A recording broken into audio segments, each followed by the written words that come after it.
So when we talk about probability, it's good to understand the difference between a theoretical probability and an experimental probability.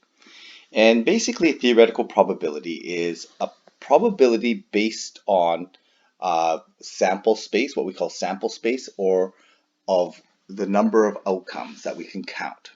Okay?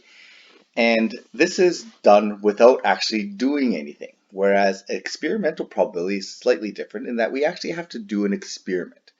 Okay, so for example, flipping heads, we can say that the theoretical probability of flipping heads is there's one heads out of two possibilities. So this is our sample space. One sample space that's positive, two sample spaces that represent the possibilities. So this is what we call theoretical probability.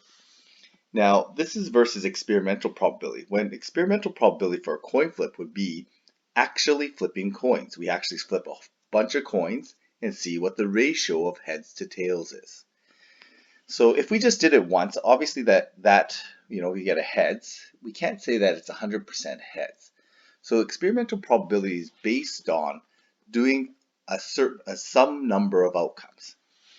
And in fact, the more outcomes that you try, the more certain that you can be that your experimental probability is actually reflecting the true probability. So when we did the coin flip activity, you should have been able to see that that's an experimental probability. And when you actually flip coins, and you had a kind of a table like this, and you had the probability in the middle, and it kind of went like this. Probability kind of jumped up and down, but as you did a whole bunch more, it kind of focused in the middle, which is a true probability. Okay, so as we do more experiments, our ratio of our probability ratio starts to reflect more like the theoretical probability or the true probability of this outcome. Okay, so this is something called the law of large numbers.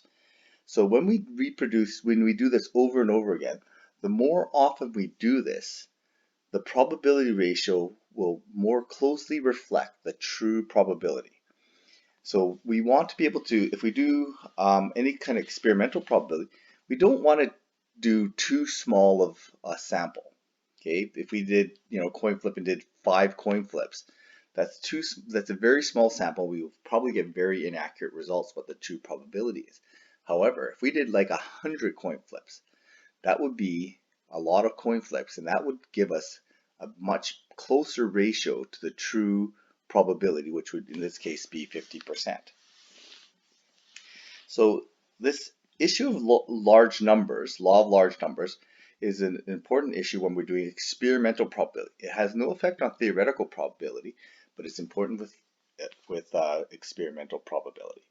So the link to the video is here, so watch the video and then you can move on to the next part of the notes.